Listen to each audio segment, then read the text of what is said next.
I've been up here too much by myself because the real brains of the operation is sitting right over here. Steve Greenfield, come on up here. And we want to kick this thing off with a little bit of a background. So yeah, welcome him to the stage, please. But as you come up here again, we were talking about it beforehand, pretty informal group, nice little setting here, and we welcome questions throughout the presentations, except during the Shark Tank. Except mine. Well, not your presentation. Yeah, I have questions already. I'll start doing that. You do. So anyway, with that, we're ready to go? Ready to go. All right, it's all yours. Good. And I've got 10 minutes on the clock. Can I get 15 minutes on the clock? Maybe? Can I buy some time? Awesome, 15 minutes. All right, well, thanks for everyone being back. We did the first one of these the Friday of NADA back in January, and it was an outstanding success, and I really appreciate we filled every single table here. So thank you for being here today. We've got a lot of great content, as Charlie said. Charlie and I are going to co-manage MC responsibilities up here. But I wanted to start with 14 minutes and 37 seconds, setting the stage for basically the state of the industry, from my perspective anyway. What's going on? What are the polarizing subjects today? And at least getting us started with some thought primers. I will hand off at the end of my presentation to Glenn Mercer, who's up front here, who's going to do a very eloquent, sort of Letterman-esque view of the 10 things that you may not know about the automotive space. But let me dig in and set the stage for the rest of today. So as we look at what's going on in the auto industry, I think that many of these topics are very polarizing.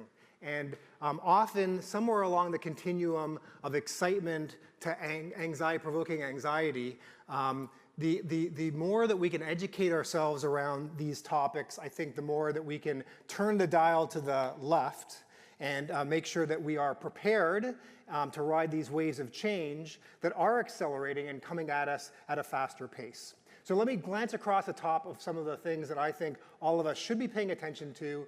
You may not agree with everything that I say here today, but we are going to force through some dialogue around these topics. First, and Glenn may talk about this, I haven't looked at his slides, so he's not leading the witness, but during COVID, we had this interesting experiment. We had an experiment where we had a shortage of supply for a number of reasons. Yet during that time, a lot of the stimulation was from the government. We had a healthy appetite from consumers to continue to buy vehicles. And what did that mean? We flipped, and at its peak, 92% of all vehicles were selling above MSRP. And we heard all these stories. Dealers were selling, in some cases, cars at a $15,000 to $20,000 premium over MSRP for pretty mainstream vehicles. The only time in the history of mankind that has ever happened, and it's the only time it's ever going to happen in the future, at least between me and the grave when I pass away. So I am fairly certain, I'll bet a pizza to anyone in this room, and happy to pay up to all of you, that we'll never ever see that premium again. What that means, there's a lot of downstream effects of that, including a lot of consumers that are now starting to come back into the market and bringing a vehicle for trade and finding that they're grossly underwater, and dealers are trying to figure out how they can roll that negative equity into their monthly payment, and sometimes unsuccessfully. But the important thing is that the OEMs thought they were smart in general. They were looking at Tesla's gross margins, which, by the way, have come back down to earth as Elon has been forced to discount his offerings, his prices, because of the competition from legacy automakers starting to bring good quality EVs to market. But we don't really hear any longer about these automakers saying, hey, we're going to sell directly to the consumer. We're going to bypass the dealer. We're going to relegate them to simply being a point of delivery and service. And the automakers are going to take the inventory risk and the marketing risk, the marketing engagement with the consumer. So Glenn may feel differently. I'll be very happy and excited to hear his point of view. But I think that largely, while sort of like interest in an agency direct selling model peaked 2-3 years ago with COVID, when there was a shortage of vehicles, why primarily has it died is because of this. Because we are back to the glory days of inventory piling up on dealers' lots, specifically with some brands more than others, right? But the game theory around chasing market share and running factories at full production is just too tantalizing for the legacy automakers to resist. And we're seeing inventories mount. They're going to continue to mount over the course of the year into next year, and the incentives are following. So it's becoming a better time to buy a car, unless you're one of those poor consumers that bought during COVID and is like way, way underwater with negative equity. The one to watch is Amazon. Everything I'm hearing, and there may be people in the audience that know more than me, but I try to stay very attuned to this, is they're a lot slower with this test with these 18 Hyundai dealers than they expected. By mid-year, they did say, and by the way, we're almost at mid-year, they were going to be up to 100 Hyundai dealers, if you remember that. And then by the end of the year, they were going to have onboarded 10 OEMs in addition to Hyundai, and they are not achieving those objectives to my knowledge, and I am staying fairly close to this. But I do believe that they still have the goals of starting to onboard additional OEMs by the end of the year. This is one to watch. And I can get into details. If I had more than 9 minutes and 42 seconds, I would get into details. But I do believe Amazon may be a way for automakers to backdoor into what is effectively an agency model, if you think of how this might play out. And I would encourage you all to pay attention to this test, this trial. Don't be dismissive of it, and especially don't be dismissive if there's a lot of growing pains in the short term, because long term, if Amazon dominates this category, as they're prone to do, there are big implications for what percentage of consumers will use Amazon to buy a vehicle, and big implications to both dealers and automakers in terms of how much profit they will be permitted to make on every single vehicle sale. EVs, so I'm going to shift gears. EVs, so I thought this was a great chart recently from Cox Automotive in terms of looking at the softening of EVs overall. And yes, there's always debates in the press around are EVs growing? Are EV sales growing or not growing? Yes, year over year they're growing, but as a percentage of all vehicles sold, EVs are softening, while interestingly, hybrids are actually sales are actually picking up. And both plug-in hybrids and hybrids, non-plug-in hybrids, are actually pretty strong right now, and seems to be, at least in the short term, a good bridge technology, drivetrain technology for consumers to be adopting. And you're starting to see many of the legacy automakers who proclaimed they were going to go all in 100% EV, starting to backpedal and fill in the product portfolio with hybrids. The other thing I'll say about EVs, when we look at pure battery electric EVs, non-plug-in, you always have to take the numbers with a grain of salt, that 8%, because still to this day, more than half of the EVs sold in America are Teslas. Tesla's going through their own issues. I don't need to get into that today. You can read those in the press. Demand for Teslas is softening. For the first time in their existence, they're producing more vehicles than they're selling. So inventories are starting to back up, which creates very bad downstream effects for an automaker. But whenever anyone says EV sales are X, be it 8% or whatever it might be, the next question is what percentage of those are Teslas? And while it's come down, because there is more competition, we're still at more than half of all EV sales on the new side are Teslas. The legacy automakers are losing, I think I can be honest in this audience, shitloads of money. Shitloads of money. This was last year. Ford will lose more than $5 billion this year in their EV operations.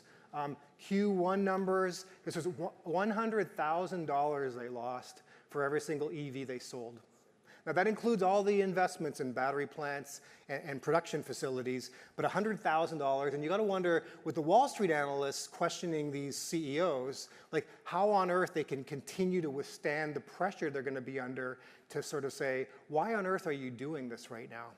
And you see stories like this, that Ford could be 50% more profitable if they only just shut down their EV operations. Now the interesting thing is, as of 2 weeks ago, Farley said, look, we're actually more profitable for our hybrids that we're selling than we are for our ICE vehicles. And he said in the next sentence, 1/4 of all of our F-150 sales, F-150s being the best-selling pickup in America, are now hybrids. So we'll see if that persists over time. But if the F-150 buyer is willing to buy a hybrid, again, it may be the best interim bridging technology rather than expecting people to buy, these Lightnings, F-150 Lightning, full EV vehicles. Okay, shifting gears again to collision. Very interesting dynamics. During COVID, supply chains were all disrupted, et cetera. But one of the things that is persisting is the fact that cars are getting more expensive to repair, right? This is after a collision in terms of actual repair, tracking much higher than overall inflation for a number of reasons. Getting parts is hard, but mostly it's because the cars are getting more complex. I was at a conference a few months ago with a guy that has 14 repair shops, collision repair shops, up in the Seattle area. And he was on stage and he said, look, 10 years ago, it cost $500 to repair a rear bumper on a Toyota Camry. That same repair today on a new Toyota Camry is $5,000, 10 times more expensive because of the electronics and the sensors within that bumper, right? So the cars are getting much more complex, and thus the cost of repair is going to continue to increase over time, which has big implications in a few different areas. For example, you look at a Rivian repair that should have been written off in retrospect, but 9 months later turned out to be a $42,000 repair. And I'm happy to share this presentation with anybody who wants it. My email address is steve@automotiveventures.com, or you can find me on LinkedIn. But happy to send this over to anybody who wants this presentation. So how does this happen? Well, manufacturing is changing very quickly. And a lot of the automakers are looking at Tesla and saying, how is Tesla able to squeeze so much out of their vertically integrated supply chain vis-a-vis sort of how we build vehicles overall? This example is interesting. This is the same car, a Tesla Model 3, that went from 150 different cast pieces in the frame to 2. You'll hear it called mega casting or giga casting overall, extremely high pressure presses that collapse down the number of parts needed in a vehicle. But when I kind of grew up at Mannheim and we had a collision vehicle, the vehicles were called unibody construction back then, and you watch these guys repair these cars. You could pull off a quarter panel and you could replace it back in the day, and it was very modular. Well, that's not the case anymore. So like the Tesla, and if you look at this, where the battery fits in between those two blue parts, the battery in its casing is now load-bearing. And the battery is 40% of the entire cost of a new EV. So if these pieces get bent or torn, and you have to replace these huge, massive pieces, and the battery itself is damaged, these cars will be write-offs. Any repair is going to be extremely expensive to do. And many of the automakers, as we're seeing in the press, are looking at Tesla and saying, how do we mimic this? Because they are driving costs out of the manufacture of the vehicle without a lot of forethought around how these vehicles will get repaired in the aftermarket. And inevitably, the consumer pays, as they do for most things in life. Insurance rates are increasing, and they will continue to increase as the repairs cost more, and the threshold for total losses changes as well to reflect that these cars, in many ways, are going to be viewed to be disposable, and they aren't going to be able to be repaired. I've got 2 minutes and 18 seconds, so let's talk about China. Right? China is a topic that everybody's looking at now. The threat that the Chinese are going to bring in cheap, high-quality vehicles into the U.S. Elon Musk has vacillated. This was in January. He said this is an existential threat. They'll entirely destroy the legacy automakers if they're permitted to come into the country. Now, I think because all Teslas coming into countries like China, or Canada, I should say, are built in China, he's totally gone the other way and said, no, it's good. We should let them in the country. Imagine that. So and also China itself is a very important market for Tesla sales into the future as well. You'll see more conversations about the large legacy automakers consolidating because of the scale efficiencies and the technology needed in vehicles. This won't only be because of the scale efficiency in manufacturing. It'll be the scale efficiencies in battery technology. It'll also be scale efficiencies around software competency as well. So I suspect over the next 5 or 10 years that you will see more and more conversation about the legacy automakers potentially combining, Hasn't worked out very well in the past, but potentially combining to find scale efficiencies because the Chinese are going to continue to be an existential threat. And then finally, we're almost exactly 5 months away from an election, which is amazing to think. Will be a lot of messiness between now and then. But Donald Trump has said that if he gets back in the White House, he's going to effectively dismantle the Inflation Reduction Act. The consumer-facing tax incentives are going to go away. He said recently that he hates EVs, that EVs should go away entirely, et cetera. And a lot of lobbying, big oil companies to contribute to his campaign as well. So I think depending on who we see in the White House in November, it could be interesting to see what actually happens and to be determined what actual natural demand for EVs are in this country without stimulus and without tax rebates. So I've got 9 seconds left, and I'll go over a little bit. Sorry, Glenn, but I've only got a couple of slides left. So one is, and you may have seen this before, the beautiful thing about this industry, and after 24 years, has kept me very intrigued because of the intellectual challenge is this, right? I liken, and please don't take offense if you're a car dealer. I think that I'll end up somewhere where it might actually be flattering you. But I liken running a franchise dealership to squeezing a water-filled balloon. And what I mean by that is this. If you look at like a bird's eye view of a dealership, over time, dealers have been sort of the most resilient entrepreneurs in America, I think, in any industry. Glenn shows a slide, and he may or may not have the slide today, about the persistence of the profitability of a dealer over the last 20, 30, 40 years. I think you might have it back to the early 80s, I believe, and how eerily consistent profitability's been, despite the fact that we've had huge exogenous shocks. We've had the internet come along, we've had COVID come along, et cetera.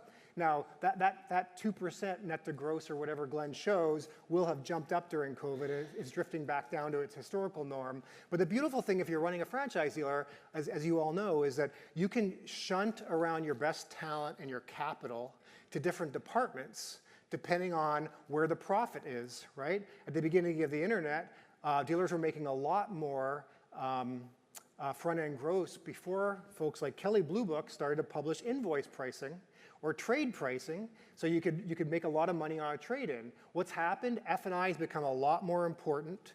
Associated service and fixed operations is now more than half of a dealer's profitability overall. And for the 40% of dealers that run associated collision shops, although it's fraught with a lot of operational challenges, that can be a great profitable engine within a dealership too. So if you think of a franchise dealer as an 8-cylinder engine, where you can allocate more fuel or air mixture into any given cylinder on any given year based on where you're going to get a better ROI. I think this has been a beautiful, elegant, resilient business model that will continue to be so into the future. And with that, I will leave you with this quote, which I think is interesting. As humans, we fixate on recency, right? So we tend to think as humans, it's like a sort of a survival mechanism where we look at the recent past and sort of extrapolate that out to the future. With the rate of change of everything that's going on across automotive, but even outside of automotive, I would ask you sort of in the next few hours to sort of abstract yourself from focusing on the really recent history and think about the what if, right? How do you challenge yourself to embrace all these changes going within automotive, figure out how to capitalize on these changes, and then move the dial from anxiety all the way to the left to excitement?